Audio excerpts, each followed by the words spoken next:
દેહ ચિત્તાદયો અપ્યુત. ગંગાજીની રજ ઉપર પોતાની અંગુલીથી શિક્ષા શ્લોકી નામનો ગ્રંથ શ્રી મહાપ્રભુજીએ લખ્યો. અને કેવલ બાળકોને ને યુયમ અહમ આવામ વયમ જેમ હોય એમ યુયમ બહુવચન વાપર્યો. બધાને કહ્યું, બધા માટે ઉપદેશ કર્યો. જો બહિર્મુખ થશો તો કાળના પ્રવાહમાં વહી જશો. ત્યાં સાક્ષાત કહેવાય છે કે 1.5 શ્લોક સ્વયં શ્રીનાથજી બાબાએ પ્રગટ થઈને પૂર્ણ કર્યો આ ગ્રંથ. મયી ચેદસ્તિ વિશ્વાસ શ્રી ગોપીજન વલ્લભે તદા કૃતાર્થા યુયમ હિ શોચનીયમ ન કરી ચિત. જો મુજ ગોપીજન વલ્લભમાં વિશ્વાસ છે તો ક્યારે આ કલયુગ તમારો ગ્રાસ નહીં કરી શકે, ક્યારે તમારું પતન નહીં થાય. શોક ન કરો. કહેવાય છે કે સ્વયં ગોરધનનાથજીએ ત્યાં આવીને એને પૂર્ણ કર્યો. હજારો લોકોની ભીડ જમા થઈ છે. આજે મહાપ્રભુજી સદેહ નિત્ય લીલામાં પધારવાના છે. રથયાત્રાનો દિવસ છે. હજારો લોકો ગંગાજીના ઘાટ પર ગોઠવાઈ ગયા. ભગવદ આજ્ઞા થઈ, હે શ્રી વલ્લભ પધારો. નિત્ય લીલા આપના વગર સૂની છે. અને ધીરે ધીરે ધીરે ચરણ પધરાવતા ગંગાજીની ભીતર કટી સુધી થાળા થઈ શ્રી વલ્લભ ઉપર દ્રષ્ટિ કરી નિત્ય લીલામાં શ્રીનાથજીના એ અલૌકિક સ્વરૂપના દર્શન કરતા અને એ જ ક્ષણે તેજ પુંજ રૂપે શ્રી મહાપ્રભુજી ત્યાં પ્રગટ થયા. અને તેજ પુંજ કહેવાય છે કે નિત્ય લીલાનો સ્પર્શ કરીને ગિરિરાજજીની ભીતર સમાય. ચારે તરફથી જય ઘોષ થવા લાગ્યા. વલ્લભાધીશ કી જય, વલ્લભાધીશ કી જયના ચારે બાજુ જય ઘોષ થઈ રહ્યા છે. મહાપ્રભુજીના અંતિમ દર્શન કરવા માટે હજારોની મેદની ઉમટી છે.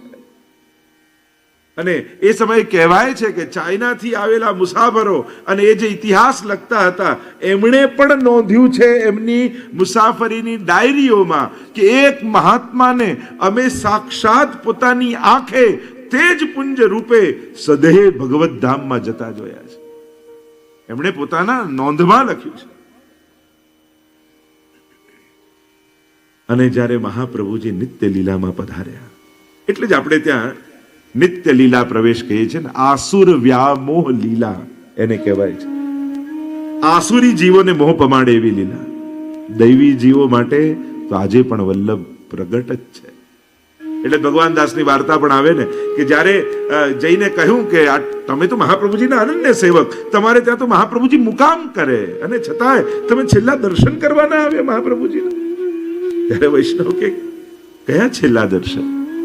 અરે મહાપ્રભુજી સદે નિત્ય લીલામાં પધારી ગયા. ત્યારે કહ્યું આવો મારી સાથે. જ્યાં મહાપ્રભુજી નિવાસ કરતા મુકામ કરતા એ ઓરડામાં લઈ ગયા. દ્વાર બંધ હતું, કહ્યું ખોલો. અને જ્યાં ખોલ્યું ત્યાં સંધ્યા વંદન કરતા મહાપ્રભુજીના પ્રગટ દર્શન વૈષ્ણવને થયા. અરે આ તો આસુરી જીવો માટે મહાપ્રભુજી પધાર્યા છે. દૈવી જીવો માટે તો આજે પણ આ બધા જ અલૌકિક તત્વો પ્રગટ રૂપે બિરાજમાન જ છે. એ મહાપ્રભુજી હોય, શ્રીનાથજી હોય, યમુનાજી હોય, ગિરિરાજજી હોય, વ્રજભક્ત હોય, પ્રભુની લીલાઓ હોય, આ બધું આજે પણ પ્રગટ જ છે. આસુરી જીવો ભૌતિક અને લૌકિક દ્રષ્ટિથી જીવે છે અને દૈવી જીવોની અલૌકિક દ્રષ્ટિ છે. નયન પ્રગટ લીલા દિખાવે. એટલે તો યમુનાજી હોય કે મહાપ્રભુજી હોય જ્યારે કૃપા કરે છે ત્યારે પ્રગટ લીલાનો અનુભવ કરાવે છે. કારણ કે પુષ્ટિ માર્ગની વિશેષતા એ છે અહીંયા સ્વરૂપ આસક્તિથી ભક્તિની શરૂઆત છે. સ્વરૂપ નિષ્ઠા, સ્વરૂપ આસક્તિ. પણ પ્રાપ્તિ સ્વરૂપમાં નથી કરવાની, પ્રાપ્તિ તો લીલામાં જ કરવાની છે. જે સ્વરૂપમાં આસક્તિ છે શ્રી ઠાકોરજીના, એ સ્વરૂપની આસક્તિ દ્વારા જીવ લીલામાં પ્રાપ્તિ કરે છે. એટલે જ આપણે કહીએ તમારું કયું લીલાનું સ્વરૂપ છે. આ સ્વરૂપ ભાવના કેમ વિચારીએ છીએ? કારણ કે આ સ્વરૂપ થકી આ જીવની આ લીલામાં પ્રાપ્તિ થશે. એટલે જ આપણે ત્યાં લીલા પ્રાપ્તિને પરમ ફળ કહ્યું છે. સ્વરૂપ પ્રાપ્તિ તો મુક્તિ કહેવાય. પ્રભુના સ્વરૂપમાં ભળી જાઓ, મળી જાઓ, એને તો મુક્તિ કહીએ છે. અને વૈષ્ણવ જન તો મુક્તિ ન માંગે, માંગે જન્મો જન્મ અવતાર રે. આપણે ત્યાં મુક્તિ ભગવાનના સ્વરૂપમાં ભળી નથી જવું, આપણે તો એમની લીલામાં પ્રાપ્ત થઈ એમના સ્વરૂપાનંદનો અનુભવ કરવો છે. હોરીની લીલા હોય, દાન લીલા હોય, રાસ લીલા હોય, ક્યાંક ને ક્યાંક જે લીલાની આસક્તિ આવી, જે લીલાનો એ જીવ છે, પ્રભુ એ લીલામાં એની પ્રાપ્તિ કરાવે છે. અને એ લીલામાં પ્રાપ્તિ કરાવી અને એ લીલા થકી સ્વસ્વરૂપાનંદનું દાન એ જીવને કરી પરમ ફલનો અનુભવ કરાવે છે. આ પ્રક્રિયા પુષ્ટિ ભક્તિની છે. અને પ્રત્યેક ભગવદ લીલાઓ નિત્ય છે, ઇટરનલ છે, શાશ્વત છે. આજે પણ એ જ સ્થળોમાં એ લીલાઓ થઈ જ રહી છે. અને એટલા માટે મહાપ્રભુજી પણ આજે પ્રગટ જ છે. જ્યારે એ દ્રષ્ટિ પ્રાપ્ત થાય, અને એટલે જ આપણે ત્યાં એમ પણ કહેવામાં આવે છે કે જ્યારે મહાપ્રભુજી લીલામાં પધાર્યા અને ત્યારે પ્રશ્ન કર્યો કે આપ જ્યારે પ્રગટ સ્વરૂપે અમને ન દેખાવ તો આપનો અનુભવ અમને ક્યાં થાય? ત્યારે કહ્યું કે આટલા સ્વરૂપે હું સદાય પ્રગટ બિરાજીશ. મારી બેઠકજીમાં, મારા ગ્રંથમાં, મારા વંશમાં, મારી માળામાં, મારી પાદુકામાં, મારા હસ્તાક્ષરમાં, આ સ્વરૂપોમાં હું પ્રગટ અનુભવ કરાવીશ. આવો ભાવ અને આવી પ્રગટતાનો અહેસાસ આપણે બધા જ કરીએ છીએ. શ્રી વલ્લભ આ બધા જ સ્વરૂપોમાં આજે પણ પ્રગટ અનુભવ કરાવે જ છે. અને નાનો મોટો બધાનો અનુભવ હશે. અહીંયા જ્યારે મહાપ્રભુજી લીલામાં પધાર્યા, ગુસાઈજીના હૃદયમાં શ્રી વલ્લભના સ્વરૂપને અનુભવ કરવાનો અલૌકિક તાપ જાગ્યો. પુત્ર રૂપે તો પિતા છે, પણ શ્રી વલ્લભનું લીલાત્મક સ્વરૂપનો અનુભવ કઈ રીતે થાય? કેમ શ્રી વલ્લભના સ્વરૂપને જાણી શકાય? આ જ્યારે તાપ થયો, દમલાજી પાસે આવ્યા, શ્રી ગુસાઈજી પધાર્યા, કહ્યું કે વલ્લભ કે સ્વરૂપ કો कैसे जान सके? એમના સ્વરૂપનો અનુભવ કઈ રીતે થાય? આપ કંઈક સમજાવો. આપના હૃદયમાં તો વલ્લભનો અખંડ વાસ છે. અને ત્યારે દમલાજીએ કહ્યું, મારા હૃદયમાં વલ્લભનો અખંડ વાસ છે, પણ આપ તો સ્વયં વલ્લભ રૂપ છો. આપ તો વલ્લભ જ છો. દમલાજીની વાર્તામાં પણ આવે છે ને, કહ્યું કે કહા કરી કે જાને. બે પ્રશ્ન છે દમલાજી સામે. એક પ્રશ્ન કર્યો ગુસાઈજીએ, હે દમલાજી, આપ વલ્લભને શું કરીને જાણો છો? અને ત્યારે દમલાજીએ કહ્યું કે જગન્નાથ પ્રભુ કરતા પણ અધિક માનું છું. તો કહ્યું આવું કેમ? પ્રભુ કરતા પણ અધિક કેમ? તો કે દાન બડો કે દાતા. પ્રસિદ્ધ કથા છે. હજારોના ઢગલા પડ્યા હોય પણ દાતા ન હોય તો દાન પોતે જઈ શકતું નથી. અને એટલા માટે હું વલ્લભને પ્રભુ કરતા પણ અધિક માનું છું. અને બીજો પ્રશ્ન દમલાજીની વાર્તામાં મહાપ્રભુજી દમલાજીને પૂછે છે, ગુસાईजी को कहा करी के जानो हो? ગુસાઈજીને શું કરીને જાણો છો? ત્યારે દમલાજીએ કહ્યું કે આપકે પુત્ર સરીકે, આપકે પુત્ર જાણું છું. ત્યારે મહાપ્રભુજીએ કહ્યું, હમારે પુત્ર નહીં, હમારો ही स्वरूप करके जानियो. મારામાં અને ગુસાઈજીમાં કોઈ ફરક નથી. અને એવો પ્રસંગ પણ આવે છે, ત્યાં કામનની બેઠક, શ્રીકુંડની બેઠકજીનો પ્રસંગ બેઠક ચરિત્રમાં આવે છે કે જ્યારે વૈષ્ણવે મધુસૂદન દાસજીની વાર્તા કે મધુસૂદન દાસજીએ એક સંકલ્પ કર્યો કે કુંડમાં રહી અને અખંડ સર્વોત્તમના પાઠ કરું એટલે સાક્ષાત પ્રગટ સ્વરૂપે મને વલ્લભના સ્વરૂપનો અનુભવ થાય. અને પાઠ શરૂ કર્યા. સાક્ષાત મહાપ્રભુજીને અનુભવવા છે. અને આપણે ત્યાં કેવો ભાવ છે, 3 દિવસ અખંડ સર્વોત્તમના પાઠ કરો તો સાક્ષાત મહાપ્રભુજીનો અનુભવ થાય. ત્રીજો દિવસ થયો એટલે ગુસાઈજી આવ્યા ને કહ્યું કે વૈષ્ણવ આવો હઠાગ્રહ ન કરો, હવે બંધ કરો, હવે ચાલો. ગુસાઈજી આજ્ઞા કરીને ગયા, પણ છતાં એમના મનમાં તો એવો સંકલ્પ કે જ્યાં સુધી પ્રગટ વલ્લભ સ્વરૂપના અનુભવ ન થાય ત્યાં સુધી હું પાઠ કરીશ. 6 મહિના સુધી પાઠ કર્યા અને પછી મહાપ્રભુજી દર્શન આપ્યા. ત્યારે કહ્યું, જયરાજ મેં તો એમ સાંભળ્યું હતું કે 3 દિવસમાં જ આપ અનુભવ કરાવો, તો મને આટલો લાંબો અંતરાય કેમ, 6 મહિના કેમ? ત્યારે મહાપ્રભુજીએ કહ્યું, મેં તો 3જા જ દિવસે ગુસાઈજી સ્વરૂપે તને દર્શન કરાવી જ દીધા હતા, પણ તે બંનેમાં ભેદ જાણ્યો એટલે તને અંતરાય થયો. તને જો એ ભાવ હોત કે આ વલ્લભ જ છે, તો 3જા દિવસે તને અનુભવ થઈ જ ગયો હતો, પણ તે ભેદ બુદ્ધિ રાખી અને એટલા માટે અંતરાય થયો. ઢીલ કારજ में है नहीं, વિશ્વાસ ही की ढील. કૃપામાં ઢીલ નથી વૈષ્ણવો, આપણા વિશ્વાસમાં ઢીલ હોય છે. આપણે પ્રગટ જાણતા નથી અને હટ પકડીને બેઠા હોય કે આ જ આંખે દેખાય તો માનો, અને કેટલા પ્રકારથી અનુભવ આપણને કરાવતા હોય છે. પણ આપણે કેવલ આંખોને પકડીને બેસી આંખે દેખાવું જોઈએ. પ્રભુ કહે, હું અનુભવવાની તત્વ છું, દેખાવાનું તત્વ નથી. હું તો તને પ્રતિપલ અનુભવ કરાવીશ મારો. અને આપણા જ સૂક્ષ્મ અવિશ્વાસો એની પ્રગટતામાં આપણા જ અંતરાયો બની જાય છે. આપણી ઝટ, આપણી જ જીદ અને ક્યાંક આપણી જ ભેદ બુદ્ધિ. એટલે હું તો ઘણી વાર કહું, પ્રભુ આગળ બી એમ નહીં કેવું કે ક્યારે દર્શન આપશો. ઠાકોરજી કે તો આપી રહ્યો છે કોણ છે? એનો અર્થ એ થયો ને કે તું મને પ્રભુ નથી જાણતો, તું એમ માને છે કે ક્યાંકથી પ્રગટ થઈને આવશે. એ છે જ. અનેક ભાવો શ્રી વલ્લભના માર્ગને સમજવું કોઈ સરળ હસી ખેલ કો નહીં. આ કોઈ સરળ થોડી છે. જે ચર્ચા આપણે કરી રહ્યા છે, તો ગુસાઈજી ને દમલાજીએ કહ્યું કે આપ તો પ્રગટ વલ્લભ રૂપ જ છો. આપ કેવલ આપના સ્વરૂપનું ચિંતન કરો, મહાપ્રભુજીના સ્વરૂપનો અનુભવ આપને આપમેળે થઈ જશે. ગુસાઈજી પધાર્યા, શ્રી વલ્લભના સ્વરૂપનું ચિંતન કરવા લાગ્યા હૃદયમાં. આપણે ત્યાં 4 પ્રકારથી ભગવદ અનુભવ કયો છે. સંયોગ ધર્મ સ્વરૂપ, સંયોગ ધર્મી સ્વરૂપ, વિપ્રયોગ ધર્મ સ્વરૂપ અને વિપ્રયોગ ધર્મી સ્વરૂપ. કદાચ થોડું ક્લિષ્ટ થશે એટલે બહુ ગહનતામાં ન જતા સરળ ભાષામાં સમજાવું તો, તમે પ્રભુને સેવા કરો છો, તમારી સેવા અંગીકાર ઠાકોરજી કરે છે, પણ પોતે કઈ આજ્ઞા કરતા નથી, અને ત્યાં સુધી તમારી સેવા એ મૌન રહીને અંગીકાર કરતા રહે છે, તો એ સંયોગ ધર્મ સ્વરૂપ છે. પછી પ્રભુ આજ્ઞા કરે ને તમે ધરો. આજમાં કોઈ આરોગ ન હોય, આજે મારે આ ધરવું છે, પ્રભુ આજ્ઞા કરે ને તમે અંગીકાર કરાવો, એ સંયોગ ધર્મી સ્વરૂપ.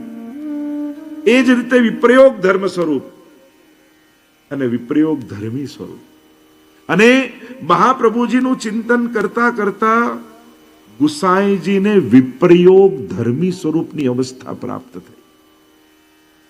તમે સચિત્ર સર્વોત્તમ સ્તોત્રની પુસ્તક આવે છે ને ગ્રંથ, એમાં વાંચશો ને તો એમાં એકમાં લખ્યું હશે કે ના, આ સંયોગ વિપ્રયોગ ધર્મી સ્વરૂપ, આ સંયોગ ધર્મી ધર્મ સ્વરૂપ, આ વિપ્રયોગ ધર્મી સ્વરૂપ. વિપ્રયોગ ધર્મી સ્વરૂપની અવસ્થામાં ગુસાઈજી જ્યારે, કારણ કે આ અવસ્થા એવી છે કે જેમાં એક જ ક્ષણે પ્રભુની સર્વ લીલા અને સંપૂર્ણ સ્વરૂપનો અનુભવ એક સાથે એક જ ક્ષણે થઈ જાય. વિપ્રયોગ ધર્મ સ્વરૂપમાં જે સ્વરૂપ ની ધારણા કરો છો એ સ્વરૂપનો અનુભવ વિપ્રયોગમાં પ્રાપ્ત થાય. ધર્મી સ્વરૂપ જ્યારે અનુભવ કરો ત્યારે એક જ ક્ષણે સર્વ લીલાઓનો રસનો અનુભવ.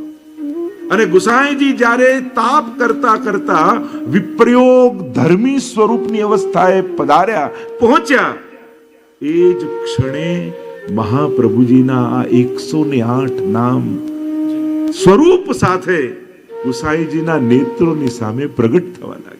આનંદાય નમઃ. એક એક નામ અને સ્વરૂપ દેખાય, અને એ સ્વરૂપને જોતા જોતા ગુસાઈજીના મુખેથી નામ પ્રગટ થતા ગયા. આનંદાય નમઃ, પરમાનંદાય નમઃ, શ્રી કૃષ્ણાસ્યાય નમઃ. અને 108 સ્વરૂપ દ્વારા નામ પ્રગટ થયા ગુસાઈજીના મુખે. એટલે કે સર્વોત્તમ સ્તોત્ર ગુસાઈજીની રચના નથી. એમણે કોઈ વિચારીને એક એક નામ નથી લખ્યા. એમણે અનુભવી અને હૃદયમાં જે રસ પ્રગટ થયો એ રસ નામ દ્વારા અભિવ્યક્ત થયો. જે વલ્લભ રસ પ્રગટ્યો હૃદયમાં, વિપ્રયોગ ધર્મી સ્વરૂપના અનુભવ દ્વારા એ રસની અભિવ્યક્તિ ગુસાઈજીના મુખે નામ દ્વારા થઈ. અને એટલે જ ગુસાઈજીને રચયતા ન કયા, ઋષિ અગ્નિ કુમારસ્તુ નામના છંદો જગત્ય સૌ. સર્વોત્તમ સ્તોત્રમાં શું બોલીએ છે? રચયતા નહીં, ઋષિ છે ગુસાઈજી. ઋષિ અગ્નિ, ઋષિ કોને કહેવાય? ઋષય મંત્ર દ્રષ્ટારઃ. જ્યારે સમાધિ ભાષામાં, સમાધિમાં જ્યારે ઋષિઓ બિરાજમાન થાય અને એમને દિવ્ય અલૌકિક મંત્રો સમાધિમાં દેખાય અને જે મંત્રોને જુએ એને કહેવાય ઋષિ. ઋષય મંત્ર દ્રષ્ટારઃ. મંત્રોને જોનારાને ઋષિ કહેવામાં આવે.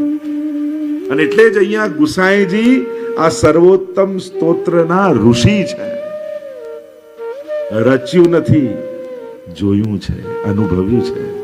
અને એટલે જ જેમ વ્યાસજી સમાધિ ભાષામાં બિરાજમાન થયા, સમાધિમાં બિરાજમાન થયા અને સમાધિ ભાષા દ્વારા ભાગવતજીની રચના કરી, એમના હૃદયમાંથી ભાગવતજી પ્રગટ્યું. રચ્યું ના કહેવાય વ્યાસજીએ, એ પ્રાગટ્ય છે. એમ જ ગુસાઈજીના હૃદયમાંથી સર્વોત્તમ સ્તોત્રનું પ્રાગટ્ય છે. અને એટલે જ આ સર્વોત્તમ કહેવાય છે. સર્વોત્તમ કેમ કહેવાય? કોને કહેવાય? તો કહ્યું જે સર્વત્ર ઉત્તમ હોય, સર્વથી ઉત્તમ હોય અને ત્રણેય પ્રકારથી, સર્વથી, સર્વત્ર અને સર્વદા, આ ત્રણેયમાં જે સર્વોત્તમ હોય એ જ સર્વોત્તમ કહી શકાય. આ ત્રણેયમાં ઉત્તમ. એક સર્વદા. શ્રી વલ્લભ સર્વદા ઉત્તમ છે. સર્વદા ઉત્તમ. એ 500 વર્ષ પહેલા, આજે પણ ને પછી પણ. આગળ આગળ જેમ નામ આવશે આપણે ચર્ચા કરતા જઈશું. સર્વત્ર ઉત્તમ છે. સર્વત્ર એટલે વલ્લભ નિત્ય લીલામાં પણ છે, ત્યાં પણ દૈવી જીવોના મનોરથો પૂર્ણ કરે છે. અને ભૂતલ પર પણ છે, અહીંયા પણ દૈવી જીવોના સકલ મનોરથોને પૂર્ણ કરી રહ્યા છે. અને સર્વથી ઉત્તમ છે. સર્વથી એટલે જ મહાપ્રભુજી સર્વોત્તમ સ્તોત્ર કહેવાયું. અને સર્વ માને સૌથી પ્રભાવશાળી. હું તો સ્વયંના અનુભવ પરથી જો તમને કહું, સર્વોત્તમ સ્તોત્રમાં મને પણ વ્યક્તિગત અનન્ય આસક્તિ છે. કારણ કે સર્વોત્તમજીનો પ્રભાવ જે છે ને, આપણે ત્યાં અનેક પ્રકારની કથાઓ સર્વોત્તમજી સાથે જોડાયેલી છે.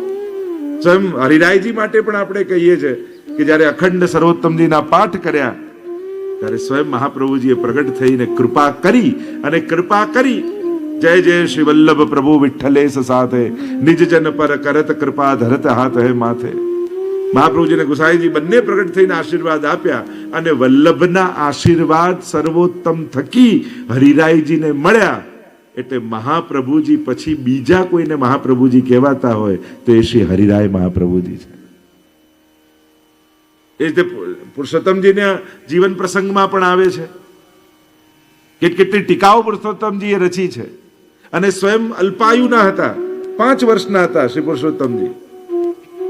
અને કોઈ શાસ્ત્રાર્થ કરવા માટે આવ્યો. અને માયાવાદી પ્રકાંડ પંડિત આવ્યા અને કે તમારા આચાર્ય સાથે મારે શાસ્ત્રાર્થ કરવો છે. અલ્પાયુના પુરુષોત્તમજી માતા સાથે રહે, 5 વર્ષના છે. અને કહ્યું કે કાલે શાસ્ત્રાર્થ કરવા આવું છું. અને જો શાસ્ત્રાર્થમાં હારી જાય તો મહાપ્રભુજીના મતનું ખંડન થઈ જાય. ચિંતા કરી રહ્યા છે ને આવ્યા 5 વર્ષના પુરુષોત્તમજી માતા પાસે. આંખમાં અશ્રુ ભરાઈ આવ્યા. વિનંતી કરી, હું તો 5 વર્ષનો, હજી શાસ્ત્રોના અધ્યયનો બાકી છે, કેમ થશે આ શાસ્ત્રાર્થ? મહાપ્રભુજીના ગૌરવને કેમ જાળવી શકીશ? ત્યારે માતાએ કહ્યું, કેટલા વયના છો એ ન જુઓ, કોના બાલક છો એ યાદ કરો. તમે વલ્લભ વંશમાં છો. કેવલ તમારા સ્વરૂપને યાદ કરો અને અખંડ સર્વોત્તમના પાઠ કરો. 3 દિવસ સુધી અખંડ પાઠ કર્યા અને કહ્યું, આ પાઠ કરી દરેક ગ્રંથનો પહેલો શ્લોક અને છેલ્લો શ્લોક વાંચી જાઓ, બધા ગ્રંથો હૃદયારૂઢ થઈ જશે. કારણ કે વલ્લભ તો વાકપતે છે, સરસ્વતીના નાથ છે. કેવલ એમનું સ્મરણ કરીને પહેલો શ્લોક અને છેલ્લો વાંચો, બધા ગ્રંથો મુખાગ્ર થઈ જશે. અને દરેક ગ્રંથોને જ્યારે મહાપ્રભુનું સ્મરણ કરીને પાઠ કર્યા અને શાસ્ત્રાર્થ કરવા એ વિદ્વાન આવ્યો ને એવા એવા વેદના ઉપનિષદોના મંત્રોના પ્રમાણો આપી આપી પરાસ્ત કર્યા. અને પ્રકાંડ પંડિત સાષ્ટાંગ દંડવત કરી એ 5 વર્ષના વલ્લભકુલના બાળકનો જયઘોષ કરી તિલક કરીને પ્રણામ કરીને ગયો. આ પ્રભાવ સર્વોત્તમજી. કારણ કે સર્વોત્તમજી જેમ વ્યાસજીના મુખમાંથી ભાગવતજી પ્રગટ થયા અને ભાગવતજી એ શ્રીનાથજીનું વાંગમય સ્વરૂપ છે, વાણીમય સ્વરૂપ છે, એમ જ યમનાષ્ટક યમુનાજીનું વાંગમય સ્વરૂપ છે, એમ જ સર્વોત્તમ સ્તોત્ર એ શ્રી વલ્લભનું વાંગમય સ્વરૂપ છે. વાણી રૂપે આજે પણ ભૂતલ પર શ્રી વલ્લભ બિરાજતા હોય એ સર્વોત્તમજીમાં બિરાજે છે. અને એનો અનુભવ આપ લોકો પોતે કરી શકો છો. જ્યારે સર્વોત્તમજીમાં પ્રીતિ, તો ઘણી વાર લોકો એમ થાય થોડું કઠિન છે, કરશો ને તો મહાપ્રભુજીની કૃપાથી જ આવડવા લાગશે. આ યાદ કરવાની કોઈ વસ્તુ જ નથી, આ તો પ્રગટે છે. અને જ્યારે ગુસાઈજીના મુખમાંથી સર્વોત્તમ સ્તોત્રનું પ્રાગટ્ય થયું, એ 108 નામો, અને કેવલ નામ નહીં કહ્યું, એ તો મંત્રો કયા છે. આ એક એક નામ મંત્ર છે. એટલે જ ભગવદીઓ કહે ને, કરીએ સર્વોત્તમ રસપાન. સર્વોત્તમ રસપાન કરીએ, સર્વોત્તમ રસપાન કરીએ. ઓ કરે પ્રશંસા કો કવિએ સો, કરે પ્રશંસા કો કવિએ સો, શ્રીમુખ કારત બખાન કરીએ, સર્વોત્તમ રસપાન કરીએ, સર્વોત્તમ રસપાન.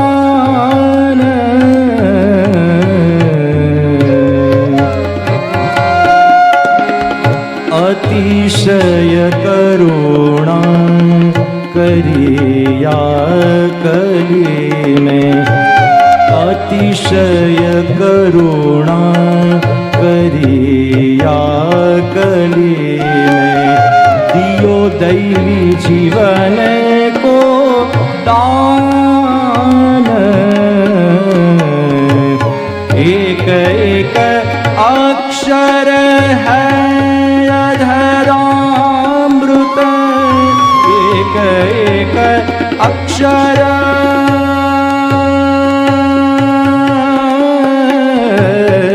एक एक अक्षर है अधरामृत, गुप्त रहस्य गुणगान करिए, सर्वोत्तम रसपान. એક એક અક્ષર હે અધરામૃત. આ કોઈ સાધારણ વાણી નથી. વલ્લભનું સ્વરૂપ સુધાનું રૂપ છે. ऐसी बंसी बाजी बन घन में व्याप रही धुनी, महामुनि नन की समाधि लागी. વેણુનાદ પ્રભુએ જે કર્યો અને નાદના પાત્રમાં સુધા પધરાવીને વાટી, એ જ સુધા પુનઃ વલ્લભ રૂપે પ્રગટ થઈ. અને એટલે વલ્લભના આ એક એક નામ પ્રભુના અધરામૃત રૂપ છે. ओ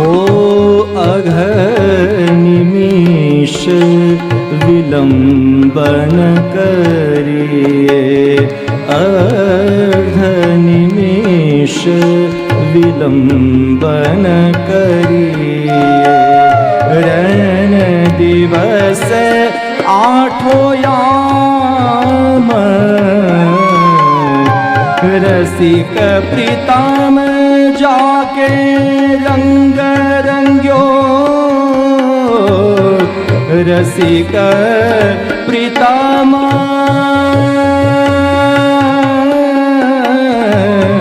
रसिक प्रीतम जाके रंग रंग्यो सो है भक्त निधान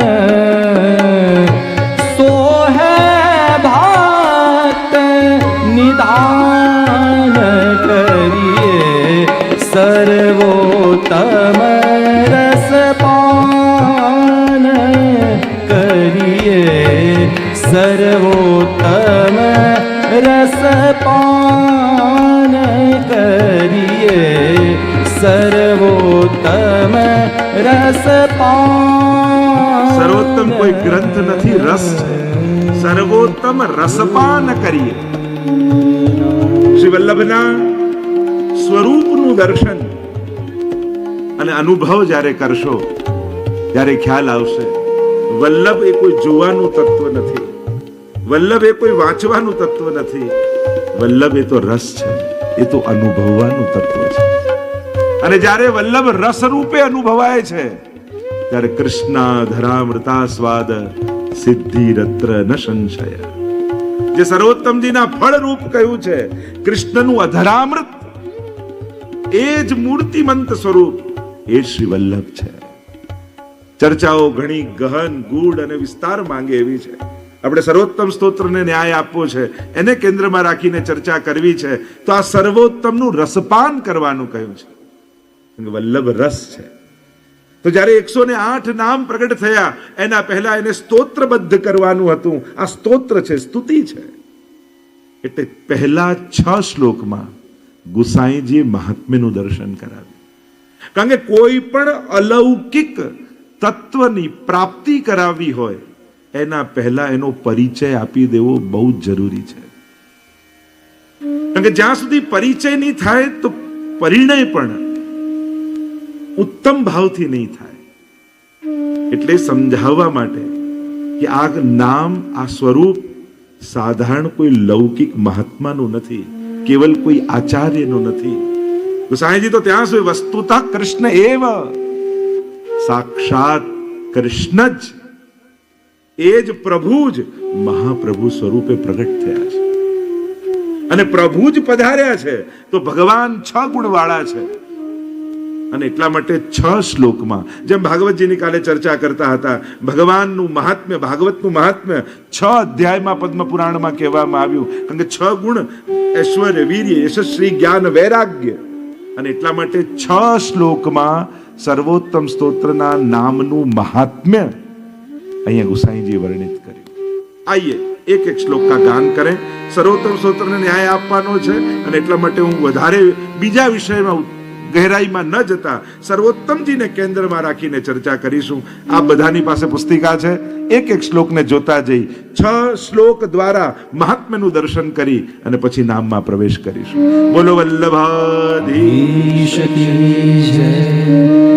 પ્રાકૃત ધર્મ આશ્રય અપ્રાકૃત નિખિલ ધર્મ રૂપ મિતિ નિગમ प्रतिपाद्यं यत् तच्छुद्धं साकृति स्तौमि. एक साथ सब बोले. प्राकृत धर्मनाश्रय अप्राकृत निखिल धर्म रूपमिति निगम प्रतिपाद्यं यत् तच्छुद्धं साकृति स्तौमि. પ્રાકૃત ધર્માનાશ્રય. મહાપ્રભુજીની અલૌકિકતાનો પરિચય પહેલા શ્લોકમાં કરાયો. તમે જેના ગુણગાન કરવા જઈ રહ્યા છો એ કોઈ પ્રાકૃત નથી. મહાપ્રભુજીનું એક નામ સર્વોત્તમમાં મળશે, સન મનુષ્યાકૃતિ. મનુષ્ય આકારે છે પણ મનુષ્ય જેવા નથી. જેમ ગિરિરાજજી પર્વત આકારે છે, એટલે જ આ બે ભેદ રૂપ અને સ્વરૂપનો આ સમજવો જરૂરી છે. રૂપ કદાચ પ્રાકૃત મનુષ્ય જેવું લાગે પણ સ્વરૂપ તો અલૌકિક છે. આ બે ભેદ જ્યાં સુધી ન સમજાય ત્યાં સુધી આ અલૌકિક ભગવદ રસનો અનુભવ આ અલૌકિક તત્વોના માધ્યમથી થઈ ન શકે. એટલે જ આપણે જે વાર્તામાં અને પ્રસંગમાં આવે ને કે ગુસાઈજી પેલા વૈષ્ણવને પૂછ્યું કે શ્રેષ્ઠ પર્વત કયો, શ્રેષ્ઠ નદી કઈ, શ્રેષ્ઠ તીર્થ કયું? તો કે શ્રેષ્ઠ પર્વત તો ગિરિરાજજી છે, શ્રેષ્ઠ નદી તો યમુનાજી છે. કે મૂર્ખ, શ્રેષ્ઠ પર્વત તો મેરુ પર્વત છે, તો ગિરિરાજજીને પર્વત જાણે છે? એ તો હરિદાસ વર્ય છે. શ્રેષ્ઠ નદી તો ગંગાજી છે, તો ગંગાજીને યમુનાજીને નદી જાણે છે? એ તો ઠાકોરજીની ચતુર્થ પ્રિયા છે. वल्लभ के चरणारविंद मेरे तो आधार है श्री वल्लभ के चरणारविंद. श्री वल्लभ के चरणारविंद विठ्ठल के चरणारविंद. श्री वल्लभ के चरणारविंद विठ्ठल के चरणारविंद. श्री वल्लभ के चरणारविंद विठ्ठल के चरणारविंद. श्री वल्लभ के चरणारविंद विठ्ठल के चरणारविंद. मेरे तो आधार है वल्लभ के चरणारविंद. मेरे तो आधार है श्री वल्लभ के चरणारविंद. मेरे गले को हार है वल्लभ के चरणारविंद. मेरे गले को हार है श्री वल्लभ के चरणारविंद. श्री वल्लभ के चरणारविंद विठ्ठल के चरणारविंद. वल्लभ के चरणारविंद विठ्ठल के चरणारविंद. श्री वल्लभ के चरणारविंद विठ्ठल के चरणारविंद. श्री वल्लभ के चरणारविंद विठ्ठल के चरणारविंद. मेरे तो आधार है वल्लभ के चरणारविंद. मेरे तो आधार है श्री वल्लभ के चरणारविंद. मेरे तो आधार है वल्लभ के चरणारविंद. मेरे तो आधार है श्री वल्लभ के चरणारविंद. मेरे तो आधार है वल्लभ के चरणारविंद. मेरे तो आधार है श्री वल्लभ के चरणारविंद. श्री वल्लभ के चरणारविंद विठ्ठल के चरणारविंद. श्री वल्लभ के चरणारविंद विठ्ठल के चरणारविंद. श्री वल्लभ के चरणारविंद विठ्ठल के चरणारविंद. श्री वल्लभ के चरणारविंद विठ्ठल के चरणारविंद. मेरे तो आधार है श्री वल्लभ के चरणारविंद. मेरे तो आधार है श्री वल्लभ के चरणारविंद. मेरे तो आधार है श्री वल्लभ के चरणारविंद. मेरे तो आधार है श्री वल्लभ के चरणारविंद. मेरे तो आधार है श्री वल्लभ के चरणारविंद. मेरे तो आधार है श्री वल्लभ के चरणारविंद. मेरे तो आधार है श्री वल्लभ के चरणारविंद. मेरे तो आधार है श्री वल्लभ के चरणारविंद. श्री वल्लभाधीश ईश की जय.